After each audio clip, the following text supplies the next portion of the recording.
नमस्कार, मैं हूं आपके साथ सुहेल खान। हमारे इस खास कार्यक्रम ठगी का गेम में आपका स्वागत है। ऑनलाइन ठगी ये शब्द नए नहीं हैं। जब से हमने तकनीक का इस्तेमाल शुरू किया तब से इससे जुड़े अपराध भी देखने और सुनने को लगातार मिलते रहे हैं। लेकिन बीते कुछ महीनों से इस काले धंधे का एक नया ट्रेंड देखने को मिल रहा है। दरअसल लोग जैसे जैसे साइबर अपराध या फिर ऑनलाइन ठगी से अवेयर होते जा रहे हैं, साइबर अपराध से जुड़े ठग अब सॉफ्ट टारगेट की तलाश में रहने लगे हैं। आपको शायद ये जानकर हैरत होगी कि कोरोना काल और लॉकडाउन ऑनलाइन ठगों के लिए गोल्डन काल बनकर आया। इस टाइम पीरियड को इसलिए भी महत्वपूर्ण कहा जा सकता है क्योंकि जिस सॉफ्ट टारगेट की तलाश ठगों को थी वो बच्चों के रूप में इन्हें आसानी से मिल गए। तो अगले आधे घंटे में चर्चा इसी बात पर कि किस तरह बच्चों को ठगी का शिकार बनाया जा रहा है और इसके लिए कितने कसूरवार हम हैं और कितने कसूरवार ये मासूम बच्चे हैं।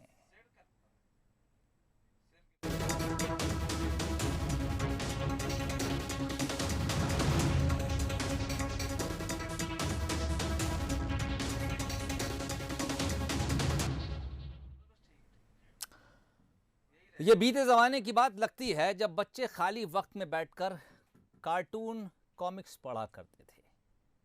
लेकिन मोबाइल के ज़रिए अब हमने उनके हाथ में तकनीक का ऐसा हथियार सौंप दिया जिससे जाने अनजाने में वो खुद को भी और अपनों को भी ज़ख्मी कर रहे हैं। देखिए ये रिपोर्ट, उसके बाद कुछ गंभीर सवाल और उनसे जुड़े सवालों के जवाब तलाशने की कोशिश करेंगे। कोरोना काल में ऑनलाइन ठगी करने वाले नए नए पैतरे आजमा रहे हैं, या यूं कह लीजिए कि शातिर ठगों ने ठगी करने का नया तरीका ढूंढ लिया है। ठगों के निशाने पर अब वो बच्चे हैं जिनके हाथों में उनके परिवारों ने पढ़ाई के नाम पर तकनीक का वो हथियार दे दिया है जिसे मोबाइल कहते हैं। ऑनलाइन पढ़ाई के नाम पर बच्चों के हाथ में जरूरत से ज्यादा समय तक मोबाइल रहता है। कोशिश तो ये थी कि बच्चों को तकनीक से जोड़कर पढ़ाई के जरिए बेहतर भविष्य की ओर ले जाया जाए, लेकिन ये वही वक्त था जब ऑनलाइन ठगी का धंधा करने वाले मौके की तलाश में थे और ऐसे में बच्चे उनके सॉफ्ट टारगेट थे। पखांजूर में एक 12 साल के बच्चे ने 3 महीने में ही मां के खाते से 278 बार में 3,22,000 रुपये गेम के लेवल को अपग्रेड करने और गेम के लिए हथियार खरीदने में उड़ा दिए। खास बात ये रही कि बैंक से पैसे कटने का मैसेज तक बच्चे की मां को नहीं मिला। पखांजूर निवासी आवेदिका शुभ्रा पाल ने थाना पखांजूर में शिकायत दर्ज कराई थी कि उनके भारतीय स्टेट बैंक पखांजूर के खाते से विगत मार्च से लेकर जून तक विभिन्न ट्रांजैक्शन कर 3,22,000 रुपया किसी व्यक्ति ने आहरण कर लिया है। जांच में यह पाया गया कि उनका 11 वर्ष का बेटा जो कि मोबाइल पर ऑनलाइन फ्री फायर गेम खेला करता था और उस गेम को अपग्रेड कराने के लिए उसने 278 बार में क्रेडिट परचेस कर खाते से 3,22,000 रुपया आहरण कराया है। ऑनलाइन गेम के चक्कर में लाखों रुपए गंवाने का ये कोई पहला मामला नहीं है। एक हफ्ते पहले भी बिलासपुर में एक बच्चे को मोबाइल गेम के जरिए ठगों ने निशाना बनाया था। बच्चे ने 2 दिन में मोबाइल गेम खेलते खेलते 3.5 लाख रुपए उड़ा दिए थे। सिर्फ 2 से 3 दिन में इतनी बड़ी रकम उन्होंने लगभग 3,45,000 करीब रकम जो है जानकारी में आया कि फिर इन खुद बताया, बच्चे ने खुद बताया कि ऐसा हो गया है करके। एक्सपर्ट ये मानते हैं कि बदलते वक्त ने ठगी के तरीके भी बदल दिए हैं। ऑनलाइन ठग गिरोह हर दिन कुछ न कुछ नया तरीका अपना रहे हैं।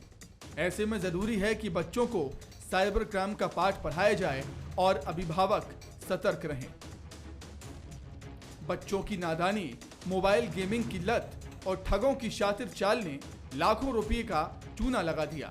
ये रुपया कभी वापस आएगा, ठग कभी पकड़े जाएंगे, कहना मुश्किल है, लेकिन हमारी और हमारे पैसे की सुरक्षा हमारे हाथ में है, ये समझना जरूरी है। Bureau report, Bansal news. तो हमारी और हमारे पैसे की सुरक्षा हमारे हाथ में है। घर का दरवाजा खुला छोड़ेंगे तो चोर के लिए यह किसी दावत से कम नहीं है। लेकिन मौजूदा वक्त में इंटरनेट एक ऐसी चीज़ है जिसने आपके मोबाइल के ज़रिए आपके बैंक के खाते तक पहुंचने के लिए किसी के लिए आसान रास्ता बना रखा है। ज़रा सी असावधानी या फिर सतर्कता में कमी किसी अनजान शख्स को आपके बैंक अकाउंट तक सीधे ले जाती है। और रिपोर्ट भी यही कह रही थी कि बच्चों की ज़रा सी नादानी एक परिवार को 3 लाख से ऊपर का चूना और उससे एक हफ्ते पहले बिलासपुर में एक परिवार को तकरीबन 3,40,000 रुपए का चूना। ये वो खबरें हैं दरअसल जो अखबारों के ज़रिए या फिर टेलीविज़न के ज़रिए हम तक पहुंच जाती हैं, या फिर बड़े अपराध होते हैं जिसकी शिकायत पुलिस तक पहुंचती है और मामले उजागर हो जाते हैं। कई बार इस तरह भी ठगी होती है कि लोग अपनी इज्जत बचाने के लिए, अपना सम्मान बचाने के लिए इन मामलों को पुलिस तक नहीं ले जाते हैं। ये मामले मीडिया के ज़रिए लोगों के सामने नहीं आ पाते हैं। करोड़ों रुपए, अरबों रुपए का ये साइबर फ्रॉड पूरी दुनिया में एक बड़ा धंधा बना हुआ है।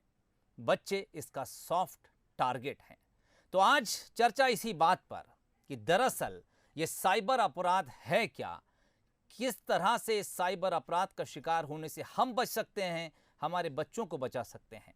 दूसरी बात यह कि आखिर वो कौन सी मानसिकता है जो घर परिवार के भीतर लोगों को इन ऑनलाइन गेम्स की तरफ तेजी से बुला रही है, जिसका नतीजा ठगी है। मिलिए मेरे साथ जुड़े 2 मेहमानों से, उनके साथ चर्चा करूंगा। कुछ सवालात उनके लिए पहले से तैयार हैं। सरिता राजानी इस वक्त मेरे साथ मौजूद हैं, सोशल काउंसलर हैं। बहुत स्वागत है सरिता जी आपका। मोनाली गुहा, आज हमने विशेष तौर पर अपने साथ इनको जुड़ने के लिए कहा। दरअसल साइबर एक्सपर्ट हैं और बेहतर तरीके से हमें ये समझा सकेंगी कि आखिर जिसको हम नेटवर्किंग कहते हैं, किस तरह से इंटरनेट पर बैठा एक शख्स, चाहे वो डेस्कटॉप इस्तेमाल करता हो, लैपटॉप इस्तेमाल करता हो या फिर मोबाइल इस्तेमाल करता हो, पूरी दुनिया में उसकी कनेक्टिविटी इंटरनेट के ज़रिए बनती है। कौन कहाँ से कब कैसे आपके घर के भीतर, आपके अकाउंट के भीतर सेंध लगा सकता है, इसको भी हम मोनाली के ज़रिए समझने की कोशिश करेंगे। मोनाली, शुरुआत आपसे ही करूँगा। सबसे पहले उन तमाम लोगों के लिए वो जानकारी, आखिर साइबर क्राइम की डेफिनेशन क्या है, इसकी एक विस्तृत परिभाषा, कौन कौन सी ऐसे एक्ट हैं जिनको हम साइबर क्राइम की कैटेगरी में रख सकते हैं। और ये इसलिए भी ज़रूरी है कि जब तक हम साइबर क्राइम को नहीं समझेंगे तब तक हम इसको रोकने में शायद नाकाम हैं।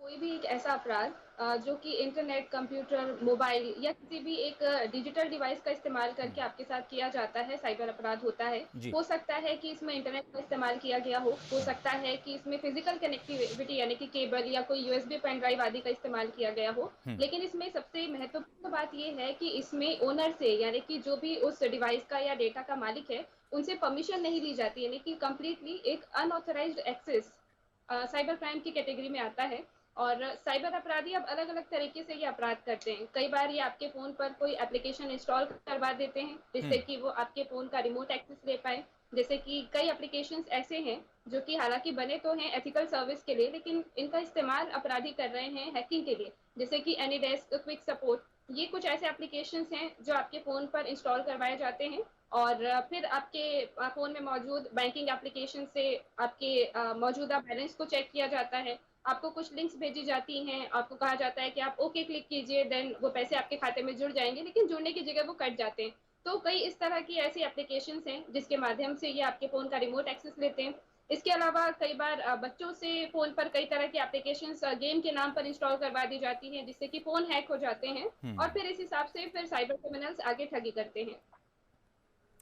ठीक, तो दरअसल कुछ एक्सेस के तरीके हैं और उस एक्सेस के ज़रिए, चाहे वो किसी लिंक के ज़रिए आपको भेजा गया है या फिर कोई ऐसा ऐप हो जिसको आप डाउनलोड करते हैं और बाद में वो आपसे एक्सेस मांगता है, और चाहे उसे आप जाने या फिर अनजाने में यस या ओके करके तमाम परमिशन देते चले जाते हैं।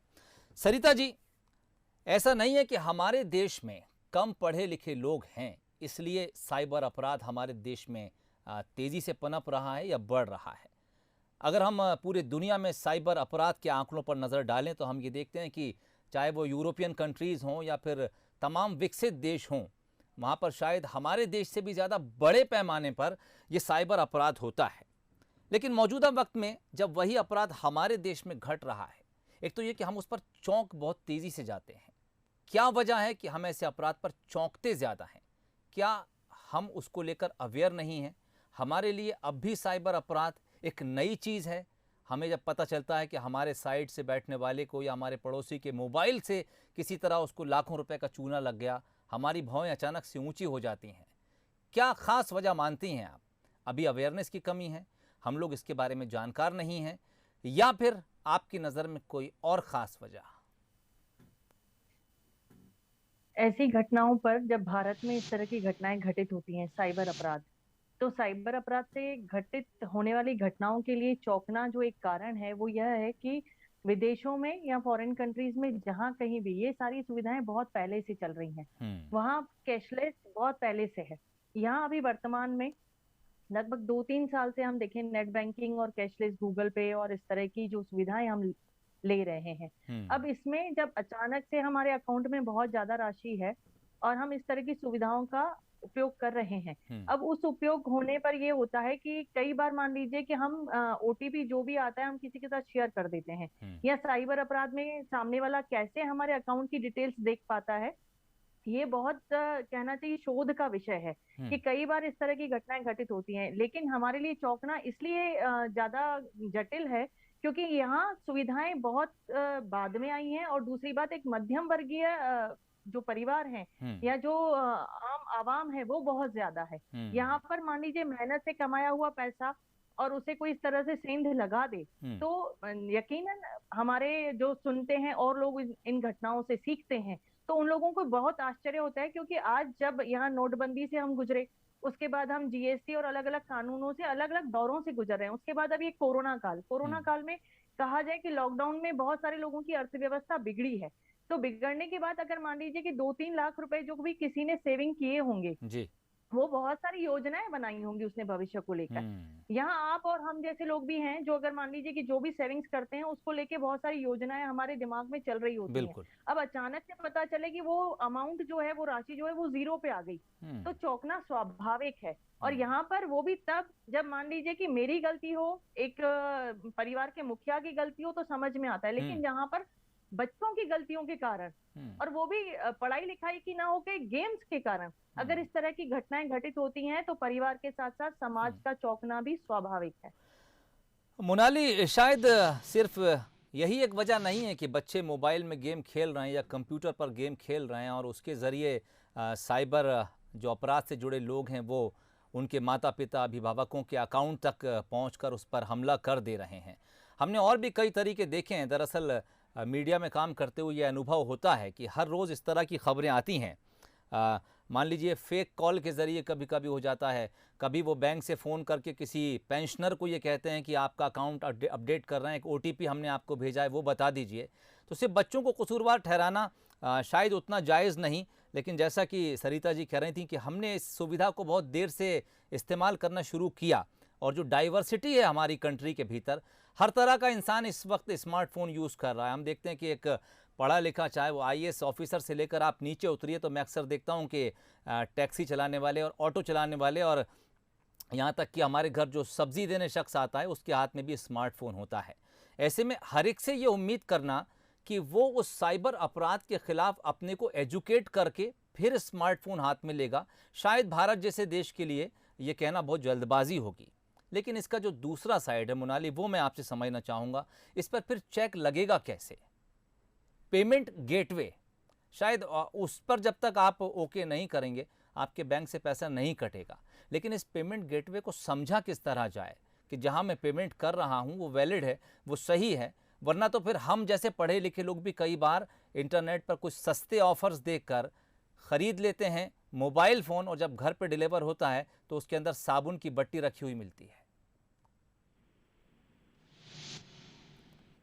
जब से ये लॉकडाउन का पीरियड चल रहा है, कोविड, एक चीज़ यहाँ पर ये समझनी ज़रूरी है कि आज से जो भी लोग ये शो देख रहे हैं उनसे एटलीस्ट मेरा निवेदन है कि जब भी आप ऑनलाइन शॉपिंग करें कोशिश ये करें कि पेमेंट आप हमेशा डिलीवरी के बाद करें। इससे कम से कम ये होगा कि आप उस प्रोडक्ट को ले पाएंगे, देख पाएंगे, जांच परख के बाद आपको वो पेमेंट आगे डिलीवर करनी होगी और कई तरह की फ्रॉड वेबसाइट से आप बच पाएंगे।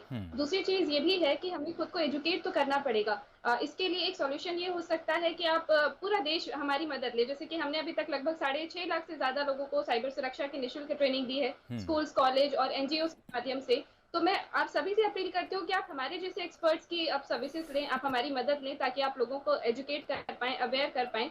इसके अलावा एक और मैं ये चीज यहाँ पर बताना चाहूंगी कि बेसिकली आजकल ये जो ऑनलाइन पेमेंट को लेकर बहुत ज्यादा इशू हो रहा है कि बच्चे ऑनलाइन पेमेंट कर दे रहे हैं और पेरेंट्स कंट्रोल नहीं कर पा रहे हैं। इसके लिए एक बहुत अच्छा सॉल्यूशन ये हो सकता है कि पेरेंट्स अपने बच्चों के फोन पर पेरेंट लॉक का इस्तेमाल करें। ये एक बहुत ही इजी सर्विस है, गूगल की तरफ से आपको मिलती है। इसके लिए आप अपने बच्चे के फोन पर जाएं, आप वहां पर सेटिंग्स ओपन करें। सेटिंग्स पर आप जाकर क्लिक करेंगे तो आपको थोड़ा सा नीचे स्क्रॉल करने के बाद गूगल लिखा हुआ दिखेगा, आप उस पर क्लिक करें। उसके बाद वहां पर आपको पेरेंट कंट्रोल का ऑप्शन दिख जाएगा, वहां पर क्लिक करें और वहां पर आपको अपने बच्चे की ईमेल आईडी और वहां पे उसका पासवर्ड, इसके अलावा आपकी ईमेल आईडी और आपका पासवर्ड वहां पर डालना होगा और साथ में वो ऑटोमेटिकली आपके अकाउंट्स को लिंक कर देगा और आपको एज अ पेरेंट आईडी बना देगा। फिर आप बच्चे के फोन पर और अपने फोन पर फैमिली लिंक नाम का एप्लीकेशन आप जरूर इंस्टॉल करें, गूगल की सर्विस है ये। इससे आप इस फैमिली लिंक ऐप के जरिए देख पाएंगे कि आपका बच्चा क्या कर रहा है। इवन कई बार मान लीजिए ऐसा भी होता है कि बच्चा पेरेंट्स को बताए बिना उनके ऑनलाइन पेमेंट सर्विसेज को अपने फोन पर इंस्टॉल कर लेता है और अपने फोन से वो पेमेंट कर देता है। अब पेरेंट्स को पता ही नहीं चलता कि उनके फोन से पेमेंट किसने की, उनको लगता है फोन हमारे पास है तो पेमेंट कहाँ से हो पाएगी, बट बच्चा कहीं ना कहीं ऐसे एप्लीकेशन इंस्टॉल करके रखता है। अब फैमिली लिंक ऐप के जरिए आप कम से कम ये देख पाएंगे कि बच्चा कहाँ पेमेंट करना चाह रहा है। जब तक आप परमिट नहीं करेंगे तब तक आपके खाते से पेमेंट नहीं होगी।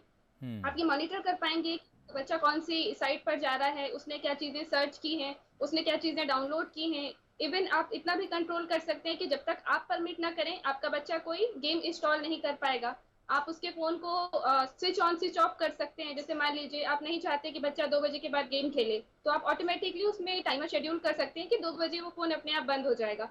तो कुछ इस तरह की एप्लीकेशन का आप इस्तेमाल जरूर करें। इसके अलावा एक बहुत ही इंपॉर्टेंट चीज मैं बताना चाहूंगी, मैंने खुद ने अभी कुछ केस स्टडीज देखी, कुछ केसेस आए थे, तो बच्चे अब इतने स्मार्ट हो गए हैं कि वो एक से ज्यादा ईमेल आईडी का इस्तेमाल कर रहे हैं और आपके पास जो भी वेरिफिकेशन कोड या एसएमएस आता है, पेरेंट्स को ये लगता है कि हमारे पास कोई अलर्ट नहीं आया, जबकि आता है। ये बच्चे क्या करते हैं, अपने फोन पर आपकी ईमेल आईडी लॉग इन कर लेते हैं और जैसे ही कोई बैंक का अलर्ट आता है तो उस ईमेल को तुरंत डिलीट कर देते हैं ताकि पेरेंट्स को ऐसा कोई मेल दिखाई ही ना दे। तो आप हमेशा ध्यान रखें, आप अपने ईमेल को सबसे पहले सिक्योर करें और अपने बच्चों से पासवर्ड शेयर करने से बचें।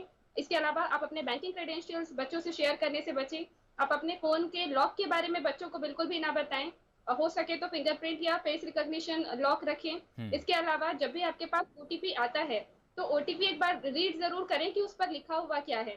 और मुझे लगता है कि अगर इस तरह से कंट्रोल रखा जाए तो काफी हद तक आप एटलीस्ट अपने खातों के पैसे तो बचा ही लेंगे, बट बच्चों पर भी कंट्रोल रख पाएंगे। इसके अलावा आपका खुद का भी एजुकेट होना बहुत जरूरी है। बेहतर है कि आप अपने जो नंबर आपने अपना बैंक में दिया हुआ है वो या तो आप पब्लिकली शेयर ना करें, या फिर अगर ऐसा कोई नंबर है जो ऑलरेडी पब्लिक के पास है, आपने उसी नंबर को बैंक में भी रजिस्टर किया हुआ है, तो आप एक नया नंबर ले लें, उसको आप बैंक में रजिस्टर करें, प्लस एक आप नई ईमेल आईडी बना लें, उसको आप बैंक में रजिस्टर करें, ताकि ना ही आपका बच्चा ये जान पाए कि आपके पास ओटीपी या कंफर्मेशन कोड किस ईमेल पर आएगा, ना ही कोई अन्य साइबर अपराधी तक ये जानकारी पहुंच पाए। तो ये कुछ ऐसी छोटी छोटी चीजें हैं जिनका इस्तेमाल करके आप खुद भी सुरक्षित रह सकते हैं, प्लस अपने बच्चों को भी सिक्योर रख सकते हैं। साथ ही उनको अवेयर एजुकेट जरूर करें। मैं आपसे एक केस शेयर करना चाहूंगी, यही का हमारी सिटी का ये केस था, रायपुर का। एक बच्चा गूगल पर ये सर्च कर रहा था कि माता पिता को बिना तकलीफ दिए किस जहर से मारे, ऐसा कौन सा हथियार है जिससे बिना दर्द के माता पिता को मारा जा सकता है। मतलब इस हद तक बच्चे अब पहुंच गए हैं। लकीली जब हम इन्वेस्टिगेट कर रहे थे तो पता चल गया कि बच्चा कुछ ऐसा प्लान कर रहा है और अब उसका इलाज करवाया जा रहा है साइकोलॉजिस्ट के पास। तो बहुत जरूरी है कि बच्चे क्या कर रहे हैं उसको भी माता पिता एटलीस्ट एक बार मॉनिटर करें, क्योंकि अब बात केवल अपराध तक नहीं रह गई है, बच्चा फिजिकल अपराध करने की ओर बढ़ रहा है। बहुत बहुत बड़ी महत्वपूर्ण बातें आपने कही मोनाली जी। सरिता जी चाइल्ड बिहेवियर पर बात कर रही थी मोनाली को। हाँ, उन्होंने कहा कि और एक क्योंकि अब उनकी रिसर्च का हिस्सा था वो एक केस, बच्चा यहाँ तक तलाश कर रहा है कि माँ बाप को किस जहर से मारा जाए। बच्चों का बिहेवियर किस तरह से सरिता जी आपको चेंज होता लग रहा है मौजूदा वक्त में? आपके पास यकीनन कुछ इस तरह के केसेस आते होंगे जब माँ बाप आपसे कहते होंगे बतौर काउंसलर के, सरिता जी ये दिक्कत है और किस तरह से इस बच्चे को हम हैंडल करें। हमने देखा है बेतौर ख़ासकर कोरोना काल में बच्चों में चिड़चिड़ापन बहुत तेज़ी से बढ़ा है और जो एक ज़िद करने की प्रवृत्ति है बच्चों में वो बड़ी तेज़ी से अब आगे निकल कर आ रही है। और शायद कई बार ऐसा भी होता है कि उस ज़िद के चलते माँ बाप सोचते हैं कि चलो ठीक है, अगर एक मोबाइल के लिए ज़िद कर रहा तो उसके हाथ में मोबाइल पकड़ाओ और अपनी सिरदर्दी तो बचे। लेकिन शायद ये हल नहीं है, क्योंकि जब हम उसके रिएक्शंस देख रहे हैं समाज के भीतर तो हमें लग रहा है कि नहीं, बच्चे की वो ज़िद मानना कहीं ज़्यादा नुकसानदेह हो पा रहा है। क्या कुछ चाइल्ड बिहेवियर पर आप देखते हैं सरिता जी? चाइल्ड बिहेवियर पर इस समय जो कोरोना काल के बाद से लेके जो परिवर्तन आप कह रहे हैं वो वाकई में बहुत ज्यादा गंभीर विषय है इस समय समाज के लिए। अब अगर देखा जाए कि बहुत ही आम बात है कि जब बच्चा किसी भी प्रकार का परेशान कर रहा है, जिद कर रहा है या माता पिता को कोई काम करने में बाधा पहुंचा रहा है, या किसी मदर की किटी पार्टी है या कोई घर में गेस्ट आ गए, उन्होंने अपने अलग कमरे में बच्चों को बिठा लिया और मोबाइल दे दिया जी कि अब आप हमें परेशान नहीं करेंगे। हालांकि ये एक सॉल्यूशन नहीं है, ये एक बहुत बड़ी भविष्य वाली संभावना मतलब समस्या है जिसकी बहुत अच्छी संभावनाएं ये हैं कि आप अभी जो परिवर्तन देख रहे हैं कि मान लीजिए कि वो तरह तरह के गेम्स खेल रहे हैं, गेम्स डाउनलोड कर रहे हैं। अब उन गेम्स में अगर हम कहें कि परिवर्तन कैसा, हिंसक परिवर्तन कैसा आ रहा है कि आप देखें कि अगर मारपीट वाले गेम्स दिख रहा है, अगर बच्चा सिर्फ आपसे मान लीजिए कि आज मैंने देखा कई बच्चों से जब हमारी काउंसलिंग के तहत बात हुई, जो बच्चे बहुत ज्यादा घर में मारपीट करने लगे हैं, माता पिता की कंप्लेंट आई कि ये पहले इतना क्रोधी नहीं था लेकिन अभी बढ़ता जा रहा है और कुछ भी उठा के फेंक के मार देता है। तो जब हमने पूछा कि बच्चा क्या करते हो आप घर पे, कौन कौन से गेम्स पसंद है और खिलौने में आपको क्या पसंद है, तो खिलौनों में अब उन्हें गन पसंद है। अब वहां पर देखा जाए कि कहीं लूडो था, कहीं कैरम बोर्ड था, इस तरह की चीजें उन्हें पसंद ही नहीं है। अब क्या हुआ कि उस तरह की जो बच्चों ने देखिए जो दृश्य होता है ना वो बच्चों के या किसी पर भी मानसिक प्रभाव बहुत अधिक डालता है। कैसे, जैसे हम लोग मान लीजिए कोई हम ऑडियो सुन रहे हैं और कोई हम वीडियो देख रहे हैं, तो ऑडियो के बजाय वीडियो हमारे मन मस्तिष्क पर बहुत प्रभाव डालता है। इसी प्रकार जब बच्चे देख रहे हैं और अगर मान लीजिए ये तो चलिए गेम्स है, टीवी है, कई बार घर में आर्थिक स्थितियों को लेकर या माता पिता में कुछ मतभेद होने के कारण जो घर में झगड़े हो रहे हैं उनको देखकर भी बच्चे बहुत अधिक उस तरह की प्रवृत्ति की तरफ जा रहे हैं। अब इनमें अगर रोकना है तो सबसे पहले अगर हम कहें कि हम बच्चों को अध्यात्म की तरफ या बच्चों को पारिवारिक स्नेह की तरफ, एक स्पर्श जो है परिवार का, भोजन करते समय, प्रार्थना करते समय, घर में कोई पूजा पाठ कराते समय। अब यहाँ पर ये हो रहा है कि किटी पार्टियां तो हो रही हैं, फादर की पार्टियां भी हो रही हैं, लेकिन वहां पे घर में हवन, पूजन, पाठ ये सब गायब हो चुका है कि जहां पर बच्चों को थोड़ा सा हमारे अध्यात्म और पारिवारिक जो स्पर्श मिले जिससे उन्हें अच्छी भावनाएं बेहतर और संस्कार मिले। बेहतर संस्कार बहुत ज़रूरी हैं अगर आप किसी तरह की भविष्य में होने वाली मुसीबत से बच सकते हैं। मोनाली गुहा, मेरे पास समय कम है, 30 सेकंड में आपसे जवाब चाहूँगा मैं। बतौर साइबर एक्सपर्ट आप लोग जो काम करते हैं, कितने ऐसे केस हैं जो अपराध होने के बाद सॉल्व हो जाते हैं, कहाँ तक पहुँच पाते हैं? सिर्फ चाहूँगा परसेंटेज बता दें आप। देखिए मैक्सिमम केसेस ऐसे हैं जिसमें अगर बच्चे इन्वॉल्व हैं खुद घर के तो वो बहुत इजीली ट्रैप हो जाते हैं। एक लास्ट केस जो मैंने सॉल्व किया था वो मुश्किल से 10 मिनट में ही सॉल्व हो गया था। अपराधी तक कितने केसेस में पहुंच पाते हैं आप लोग? डिपेंड्स ऑन कि हम कितने केसेस पर काम कर रहे हैं। कई केसेस ऐसे होते हैं जिसमें पुलिस खुद ही इन्वेस्टिगेट करती है, बट जिन केसेस में हम इन्वॉल्व होते हैं 95 to 98% ऐसा परसेंटेज जिसमें हम क्रिमिनल तक पहुंच जाते हैं।